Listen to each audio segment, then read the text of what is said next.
Commander Zektar stood on the bridge of his flagship, watching the small blue planet grow larger on the viewing screen. 300 ships filled the space around him, each one carrying the finest soldiers of the hegemony empire. He felt confident as he looked at the peaceful world below. The intelligence reports were clear. The humans were weak, divided, and primitive. This would be an easy victory. The alien commander had conquered 12 worlds in his long career. None had taken more than a few days. The pattern was always the same. Show up with overwhelming force, demonstrate superior technology, and watch the locals surrender. Most species were smart enough to know when they were beaten. Humans seemed even easier than most. The planet was split into hundreds of different nations, all fighting each other constantly. Their weapons were crude metal, projectiles, and simple explosives. Their fastest ships could barely leave their own atmosphere. Zektar's troops carried energy weapons that could melt through steel and wore armor that could stop anything the humans might throw at them. Jake Morrison was cleaning his rifle when the first alien ships appeared in the sky above Camp Pendleton. The Marine colonel had been in the Corps for 20 years, but he had never seen anything like the massive black vessels that hung motionless in the air. They were huge, bigger than aircraft carriers, and they made no sound at all. The base alarm started screaming. Jake grabbed his gear and ran toward the command center. Other Marines were doing the same thing, their faces showing the same mix of fear and determination that Jake felt in his gut. Nobody knew what was happening, but everyone knew it was bad. Lisa Carter was on duty in the intelligence center aboard the USS Enterprise when the reports started flooding in. Ships appearing over major cities worldwide: London, Tokyo, New York, Moscow, Beijing, all at the same time. The communications officer was shouting coordinates and ship counts, but Lisa could barely focus on the numbers. Her mind was trying to process what this meant. First contact. Real aliens.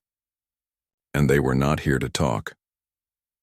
The first alien troops landed in Times Square at exactly noon Eastern Time. Zektar watched the feed from his scouts as they set up their equipment in the middle of the crowded street. Humans ran in all directions, screaming and pointing at the sky. Some tried to take pictures with their primitive devices. Others simply stood and stared. The plan was simple: land in the most visible locations, make a show of force, and wait for the leaders to contact them with surrender terms. It had worked on every other world. Species that saw advanced technology usually understood they had no choice but to submit. Zektar's troops were not here to destroy the planet. The hegemony needed the resources and the slave labor that humans could provide. A few demonstrations of power would be enough to make the locals cooperate. Then the real work could begin. But something was wrong. Instead of panic and quick surrender, the humans were doing something unexpected. They were organizing. Jake Morrison watched the news feeds in the command bunker as reports came in from around the world. The aliens had landed in every major city, but they were not attacking. They were just standing there as if waiting for something. Maybe they thought humans would just give up without a fight. The colonel looked around the room at his fellow officers. These men and women had trained their whole lives for war, but they had always expected to fight other humans. Now they faced something completely different, but Jake could see in their eyes that they were ready. The president was already on the secure line with military commanders worldwide. For the first time in human history, every nation was sharing intelligence freely. Ancient enemies were becoming allies in a matter of hours. The Russians were sending their satellite data to the Americans.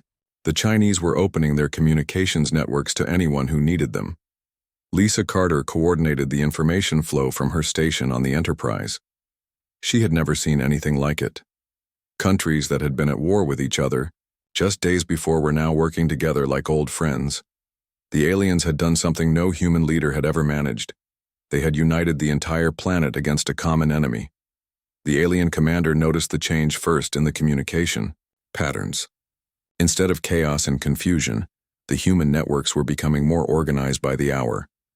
Military frequencies that had been separate were now linked.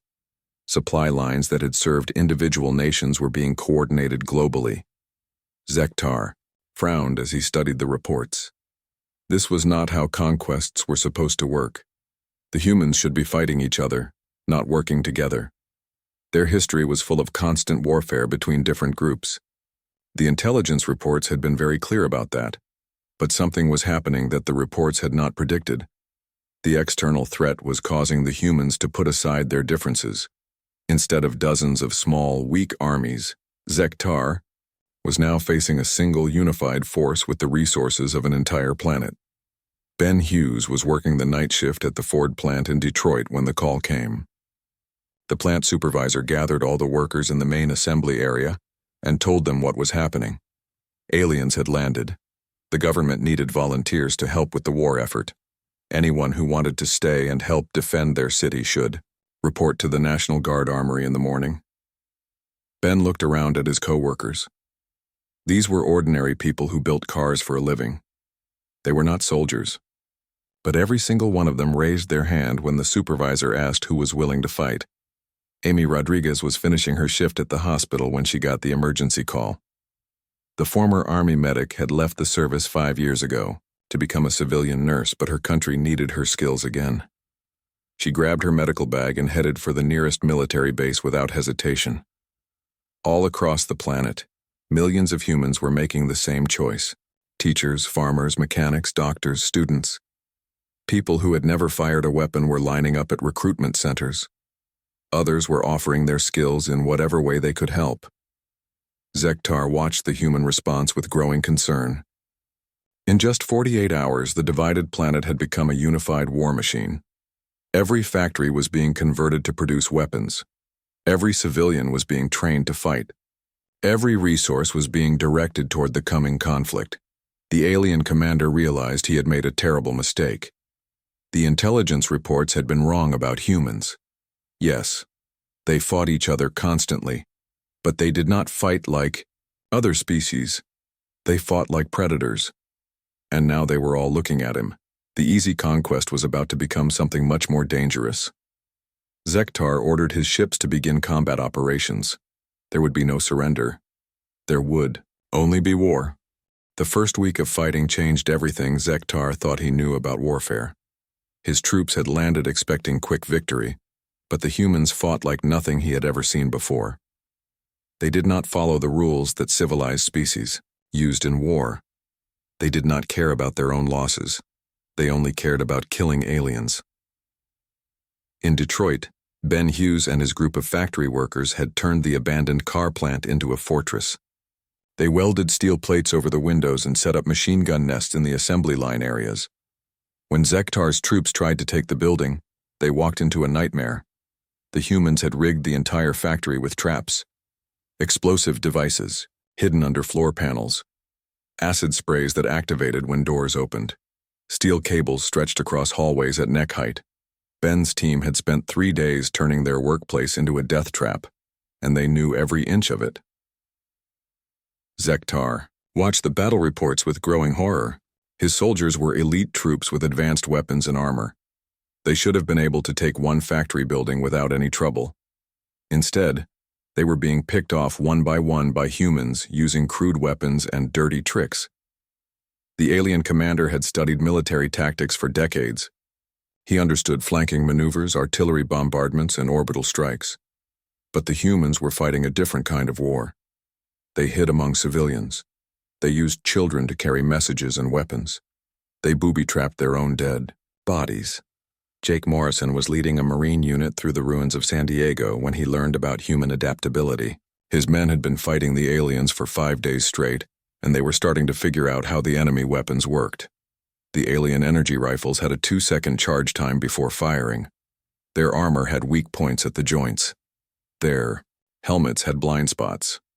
More importantly, Jake realized that the aliens were not used to this kind of fighting. They moved in formation, like they were on parade. They expected their enemies to stand and fight in open battle. They had no idea how to deal with humans who attacked from sewers, rooftops, and abandoned buildings. The Marine colonel started teaching his men new tactics. Don't fight the aliens where they are strong. Make them come to you. Use the city itself as a weapon. Every building becomes a sniper's nest.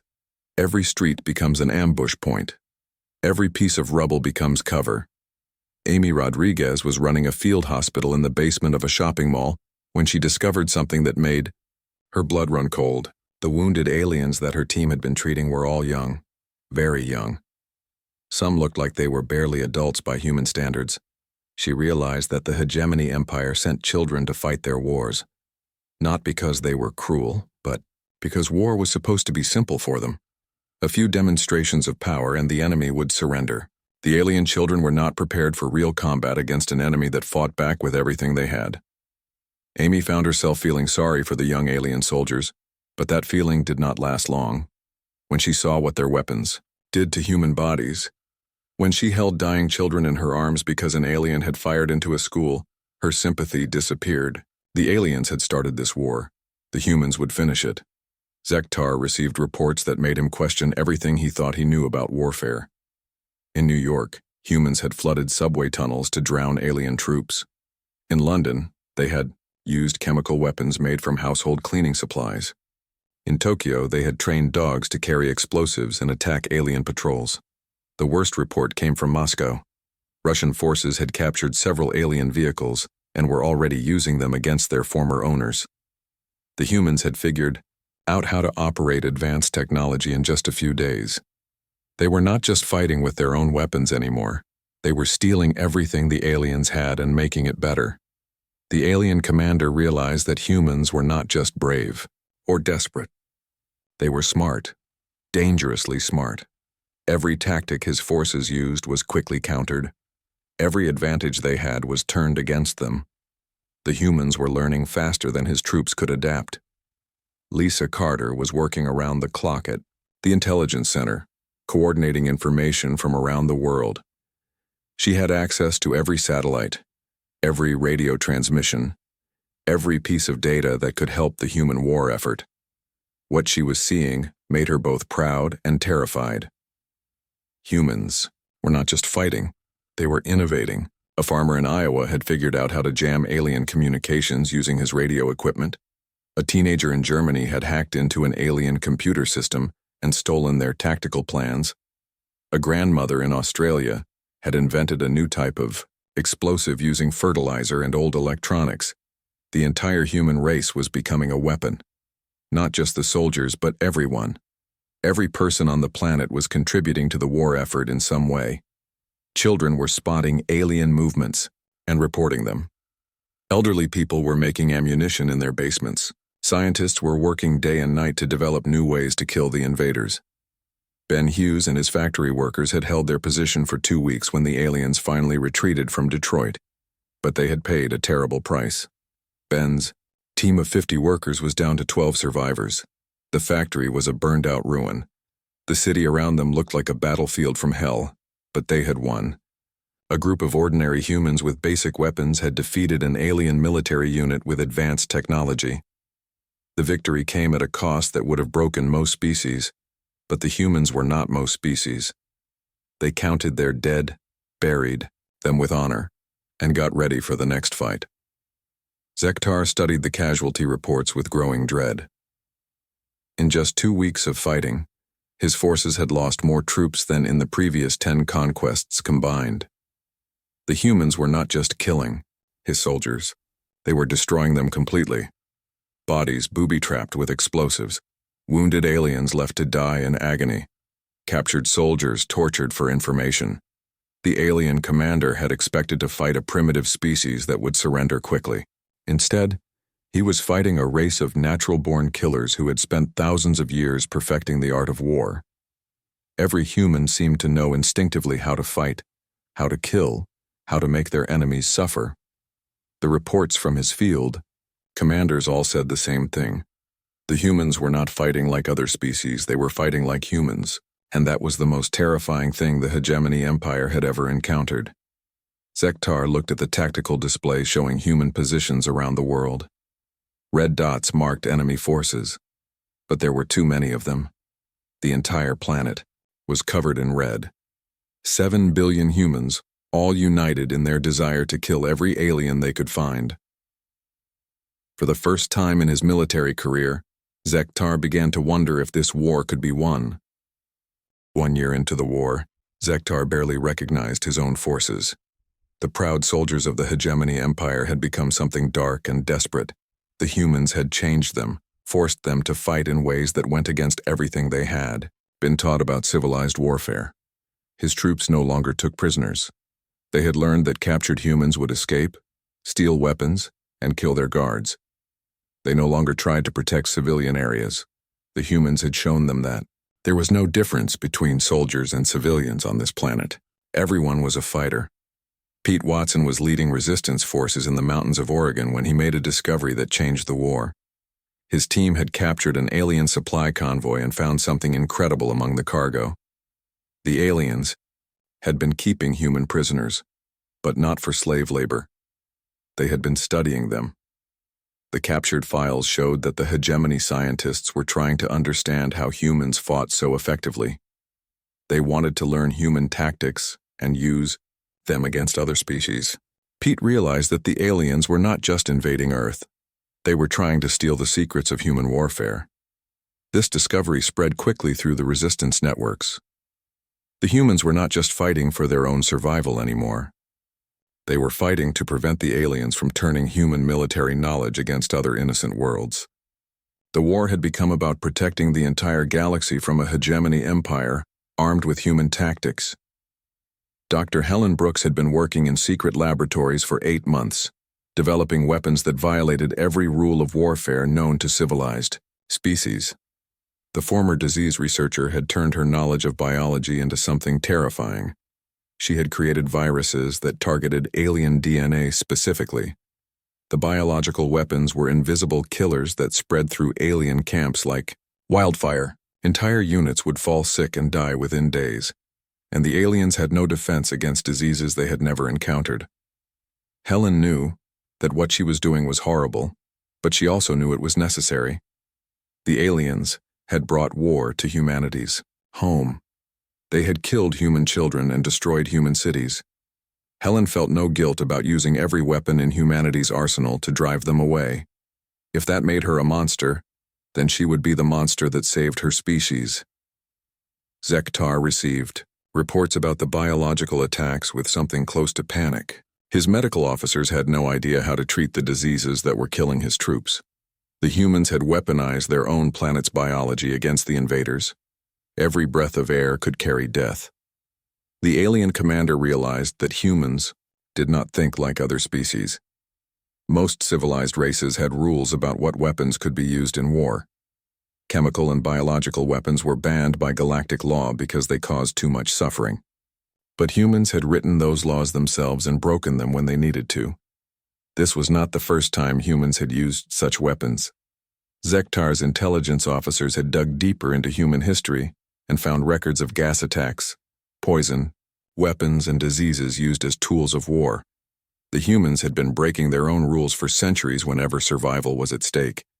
Steve Allen was commanding a unit of mixed forces in the ruins of Chicago when he developed the tactics that would become known as the Allen Doctrine. His team included former gang members, retired police officers, and suburban housewives who had all learned to work together as soldiers. Steve had realized that human diversity was actually a strength in warfare. Every person brought different skills and knowledge to the fight. The gang members knew how to move through urban terrain without being seen. The police officers understood crowd control and tactical coordination. The housewives knew the neighborhoods better than anyone and could predict where aliens might set up positions. The Allen Doctrine was simple. Use everything. Every skill, every piece of knowledge, every resource that humans possessed should be turned into a weapon against the invaders. Nothing was too small or too civilian to be useful in the war effort. Under Steve's leadership, his mixed unit achieved victory after victory against alien forces. They used school buses as armored vehicles. They turned shopping malls into fortress complexes. They used delivery trucks to transport weapons and supplies through enemy lines. Every piece of human civilization became part of the war machine. Amy Rodriguez had moved from treating wounded humans to studying captured alien technology. The former medic had become an expert on alien biology and equipment through months of battlefield experience. She knew more about how to kill aliens than most of Zektar's own officers knew about how to kill humans. Amy's knowledge was being shared with resistance cells worldwide. She had written manuals on alien weak points, equipment failures, and tactical mistakes. Her work was being translated into dozens of languages and distributed to anyone who was fighting the invaders. The humans were not just adapting to alien technology. They were improving it. Amy had helped develop modified alien weapons that were more effective than the originals. Human engineers were building better versions of alien equipment using materials and techniques the aliens had never considered. Zektar watched his advantage in technology disappear month by month. The humans were reverse engineering everything his forces used and making it better. Captured alien weapons were being mass-produced in human factories. Stolen alien vehicles were being upgraded with human modifications. Worse than losing his technological edge, Zektar was watching his forces lose their discipline and morale. The constant pressure of fighting an enemy that never gave up was breaking his soldiers mentally. Many aliens were refusing to go on patrol. Others were deserting whenever they got the chance. The alien commander had tried rotating his troops, giving them rest periods away from combat. But there was nowhere safe on the entire planet. Humans attacked supply bases, medical facilities, and command centers with equal determination. Every alien on Earth was a target every moment of every day. Kate Phillips was preparing for what intelligence reports suggested would be the final phase of the war. The human forces had developed enough captured alien technology to begin building their own spacecraft. Small ships at first, but enough to threaten the alien fleet orbiting Earth. Kate was coordinating with military commanders on every continent to plan a simultaneous global offensive. The aliens still controlled most major cities, but they were trapped in defensive positions. The humans were ready to drive them off the planet entirely. The plan was ambitious and dangerous. Every available human fighter would participate in coordinated attacks designed to overwhelm alien positions through sheer numbers and determination. It would cost thousands of human lives, but it would end the war. Zektar realized that his invasion force was doomed. The humans had turned their entire planet into a weapon aimed at his fleet. They had learned everything his forces could teach them and developed counters for every tactic he could use. They had become more dangerous than the soldiers who had invaded them. The alien commander faced a choice that no hegemony officer had ever confronted before. He could continue fighting a war that was destroying his forces and accomplishing nothing. Or he could retreat from a primitive world and admit that the mighty hegemony empire had been defeated by a species that had barely discovered space travel. Either choice would end his career and possibly his life. But as he watched another report of an entire alien unit being wiped out by human forces, Zektar knew there was really only one option left. The humans had won this war through sheer refusal to lose, and he was finally ready to admit it. The end came faster than anyone expected. 3 years after the invasion began, Zektar found himself ordering a full retreat from the Sol system. His mighty fleet of 300 ships had been reduced to less than 50 operational vessels. The humans had done the impossible. They had won. Kate Phillips stood in the rubble of what used to be the Alien Command Center in Manhattan. The coordinated global assault had worked better than anyone had dared to hope. Simultaneous attacks on every major alien position had overwhelmed the invaders completely. The aliens who survived the attacks were fleeing toward their ships as fast as they could move. The human victory had not come without cost. Entire cities lay in ruins. Millions of people had died during the 3-year war. But the survivors had proven something that would echo through history. Humans could not be conquered.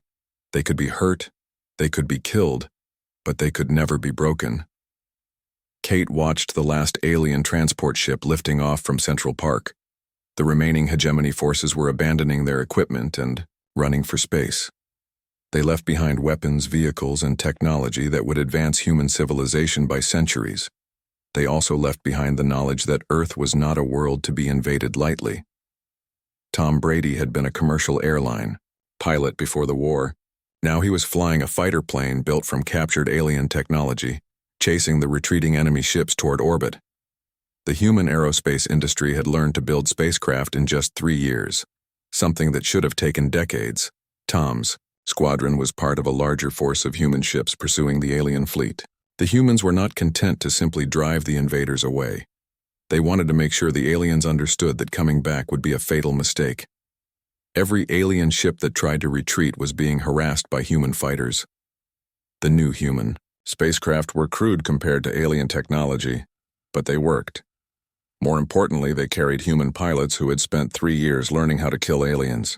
The retreating hegemony fleet found themselves under constant attack from an enemy that had never existed when they first arrived.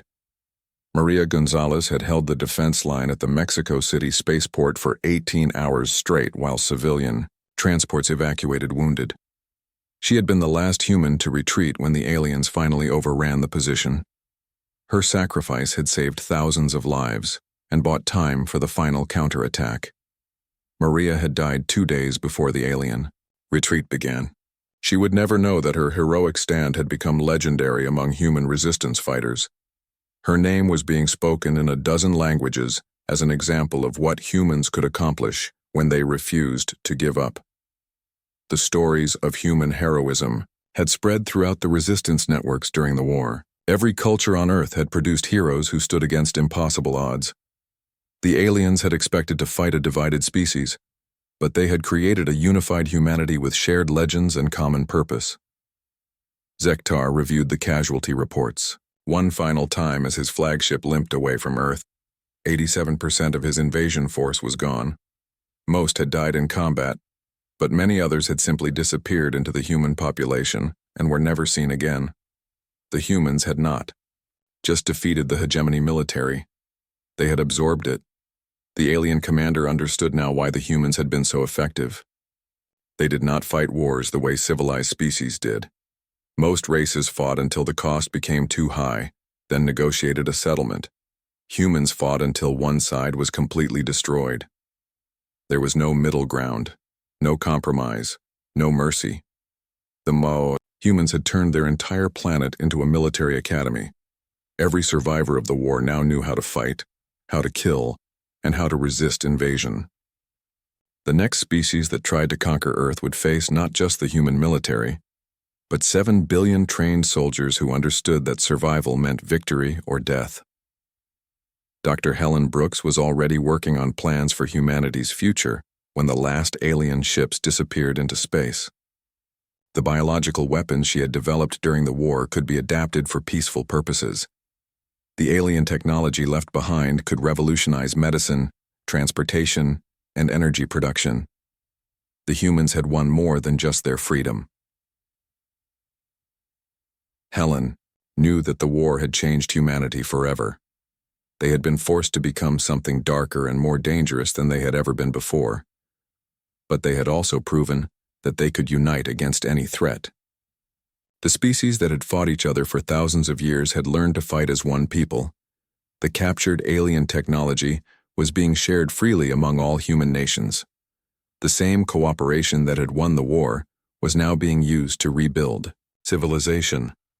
Former enemies were working together to develop new weapons, new ships, and new defenses against future invasions. Years later, Zektar sat in his retirement quarters on the hegemony homeworld, still haunted by memories of the Sol 3 campaign. The official reports called it a strategic withdrawal, but every soldier who had survived knew the truth. They had been beaten by a species that should have been easy to conquer. The old alien commander often wondered what would have happened if the hegemony had approached the humans differently. If they had tried diplomacy instead of invasion. If they had offered trade instead of conquest. But he knew it was too late for such thoughts. The humans would never trust the hegemony again. The Sol system had been declared a forbidden zone by the Hegemony Council. No alien ship was allowed within 50 light-years of Earth without permission. The humans were to be left alone, not out of respect, but out of fear. The galaxy had learned that some species were too dangerous to fight. Jake Morrison had been promoted to general after the war ended. He spent his remaining years training the next generation of human soldiers and writing manuals on defensive warfare. His experiences fighting the aliens had taught him lessons that no human military academy had ever considered. Jake's writings became required reading for military officers throughout human space. He had documented every tactic the aliens used and every counter-tactic the humans developed. Future generations would be ready if the galaxy ever threatened Earth again. The humans had not just survived the invasion, they had learned from it. Every alien weapon had been studied and improved. Every alien tactic had been analyzed and countered. The species that had been considered primitive by galactic standards had become the most militarily advanced civilization in their region of space. Amy Rodriguez became the first director of the Human Defense Initiative, a new organization dedicated to preparing Earth for future threats. The HDI combined military training, scientific research, and intelligence gathering into a single agency focused on protecting humanity from alien aggression. Under Amy's leadership, the HDI established listening posts throughout the solar system and began developing faster-than-light travel capabilities. The humans were no longer content to wait for threats to come to them. They were actively preparing to take the fight to any species that might threaten Earth. Zektar's final log entry about the Sol 3 campaign became a warning that spread throughout the hegemony military academies. He wrote that humans were not just another species to be conquered. They were a race of natural warriors who had spent their entire history learning to kill each other. Any species that fought them would face an enemy that knew no limits and accepted no defeat. The log entry ended with a simple statement that would become famous throughout the galaxy. We went to Sol 3 to conquer a primitive world. Instead, we created the most dangerous military power the galaxy has ever seen. Metier. The gods help us all if we ever have to fight them again.